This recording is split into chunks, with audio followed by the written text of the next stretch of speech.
For the past 5 months, we've been implementing the Building Bridges for Peace Phase 2 from Insight to Action project with support from FCDU, UK, International Development through Tetra Tech under the Spring program, that is Strengthening Peace and Resilience in Nigeria, implemented by YIAVHA.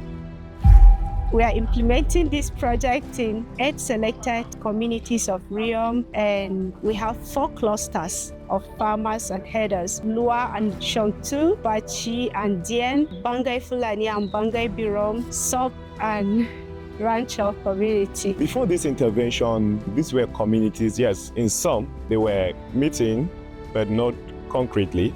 In some, they didn't have the capacity to convene themselves for meetings, even when there were emerging issues. So when we came in, we did a couple of intra and inter dialogues where to build in confidence, and in the process of it all, it was a gradual process. They kept on understanding each other with so much disagreements and agreements, and most importantly, the project is built on the theory of change that if young people have been given the power, they have this energy inside of them to drive positive change in their communities and fight against common drivers of violence in their communities. Also, aspect of economic development, if they are well empowered through those aspects, they also have the energy to push forward. So we've been able to engage young people, elders, and women in communities where we have done our intervention.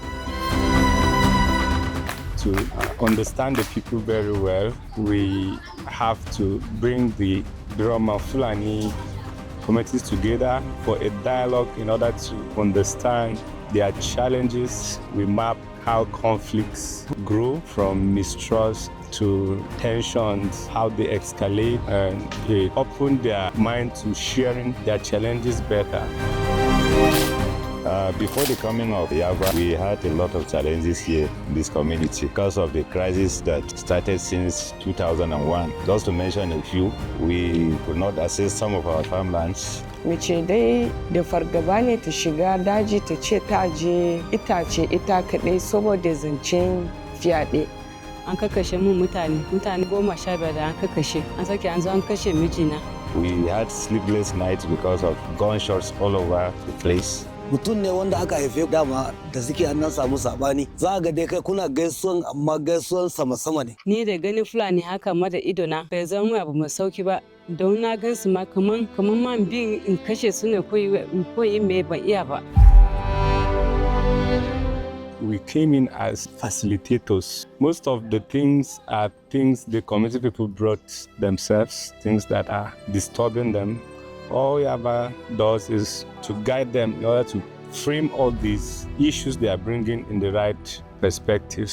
Dama akwai barayun ma suna da yawa a wannan wurin, kuma ba Fulani kawai bane, tare da yaran Fulani da Birom. Amma da kungiyar YIAVHA ya shigo, ana magana da su. Kamar yadda shi ya faɗa, akan haɗa hannu ne da gaskiya. In an sata mashin, akan a kira ta bangare, to mutanen can sukan fita har akan yi nasara a kama mashin ɗin. Gaske ɗin haka ɗin ne. An rage satin ɗin nan ya tsaya a wannan wurin. The issue of the land that were not accessible before, a committee has been set up to see into the issue of those lands or those farms that were inaccessible. Women in Bangai are now having their savings group where they save and then they share within themselves, like the village savings and loan scheme that is very popular. Mun fara mitin na adashi na sati-sati, matan Birom da na Fulani. 1,000 ne muna saka wannan adashin. Har ma wayanda ba su nan tare da mu a programs din nan ma mun saka su. Mu ma mun saka su, mun ce su ma su zo su gani abin da mu muna yi tare da yan uwane mu. Amma tun da aka fara wannan zama da yardan Allah, abubuwan nan duk ba ma sake jin su, zancen wani raping ba sake takura ma mata a gona. Ya zama da cewa duk zaman mu da muke yi a nan ba zaman banza ba, muna ji kuma muna koma gida mu je mu aikata, mu gargade 'ya'yanmu da mazajenmu duka. We also agree that the farmers should be allowed to have access to their farmland, and the grazing too. Nobody should cause problem when there is grazing. Da shike aka fa wannan zama, matan Fulani sun je sun sauta ma yaransu, har muna shiga jeji yanzu mu nema itace mu sayar mu biya bukatun gidajenmu. Amma dalilin zuwanku gaskiya yanzu ana haɗa mu muna zama kuma muna ga ci gaban abubuwan da muke yi. These activities that they get to do often has improved their collaboration and then their willingness to work together. Mu noma sun kawo mana taki, sun kawo mana injin, sun kawo mana kayan injin complete. An neme mu da manoma wato Fulani da Birom kenan mu haɗa kai mu yi noma wanda za su yi kiwo kuma su je su yi kiwo ba tare da wani damuwa ba. Before the implementation, they thought that there are issues that they could not even discuss them, but here are they playing and discussing them while working on the farm. So it gave them an avenue, not just a space, but an avenue for them to discuss some of these issues while also engaging on the farm. So it built collaboration, strengthened their relationship together. Koma ni na je na yi kona a gidan Birom. A konan nan inda ba ma zato za mu shiga. Amma ni na shiga har na kona zuciya na a kwance a cikin azumin nan. Matasa su ne fa kasa to tunda ana zama da su gaskiya komai zai yi sai. So da muka ba da request namu da cewa ba hada mata sai muka ga yanzu mu ne mu kusan mu ce mun zo kusan half. YIAVHA ma tana nan daban da sauran wasu NGOs domin ta nuna gaskenta ta bi mu har cikin gida. To in mutum ya bi ka har cikin gida kuma yana ga maka wai ka zauna lafiya ba ka zauna lafiya ba.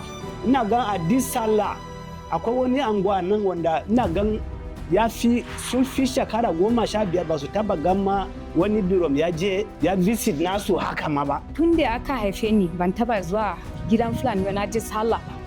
Amma na gode ma YIAVHA ga ta nan muna kungiya na noma nan mun zo mu sabuwa wuri har mun je sallah ga flasinta.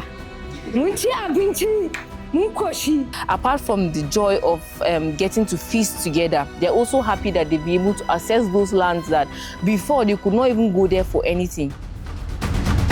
Through the intervention for a series of activities we've had, we've also engaged the NDLEA supported in that aspect where they also spoke to these people about dangers of drug abuse. Since they are the experts in those fields, Sadakan baya sun zo nan sun ma mu a nan kamar irin abubuwan shaye-shaye yara su ma yanzu sun tashi duk inda suka je suka ga wannan za su ce YIAVHA ne akwai wani kungiyar da ya zo ya faɗa mana. Mun ga nan din akwai canji sosai a wurin mu a nan ba san yawan mu Fulani ko so yi mitin ko ya ba amma sarki mu ya doka mataki. Duk sunan yaron da aka bamu ya zo a wannan anguwan ko a wani anguwa daban a matsayin ya zo sayan irin wannan abun an bamu sunan shi. To mu shugabanni da matasa na kwarai duk mu riga mun haɗa kai a kan shi.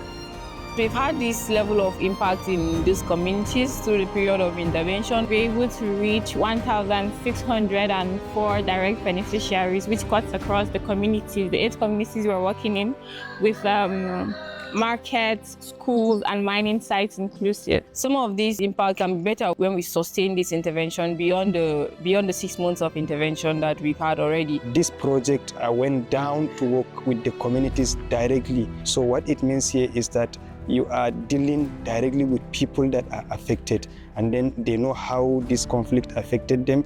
Of course, they also have the better understanding of the triggers to their conflict, and they also have the understanding of what are the better strategies that they can do themselves to in fact improve the peace and security situation in their communities.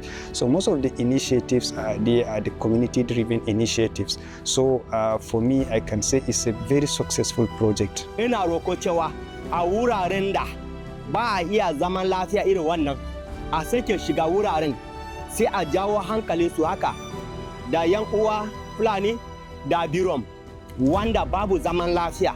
Sai a dan zauna da su haka nan a sake jawo su haka a hada su tare. We are the sustainability hub for this kind of interventions. When the situation permits, it is something that we may want to continue from where YIAVHA stops. In a very special way, we appreciate FCDO for the funding support, Tetra Tech International Development for the technical support that they've given to this project. And most importantly, we can't forget our partners who followed us through these communities. We remember very strongly the NDLEA, National Drugs Law Enforcement Agency, the National Orientation Agency, the Plateau Peacebuilding Agency, and also the Plateau Agricultural Development Program for supporting different components of this project.